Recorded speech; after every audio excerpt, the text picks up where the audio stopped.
Varmo Pirk toetus oma õpetaja Aleksander Vardi mõjul tihti hallile värvile, ent lisas vastavalt tujule sinna sinist, rohelist, lillat, beeži.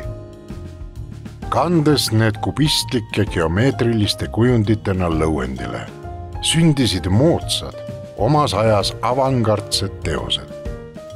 Nii jagab ta voolavalt plastilise tantsijanna figuuri osadeks, rõhutades sellega tema liikuva keha muutuvat asukohta.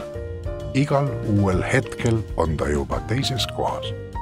Sama teeb Pirk aatomiplahvatuses ning käitub siin kui analüütiline kubist, paigutades maalikilde talle sobivas rütmis lõuendile. Vangilaagrist vaid mõned aastad enne seda vabanenud kunstnik elab siin välja kogu oma loomekire, tulemuseks tugeva energialaenguga meistritööd.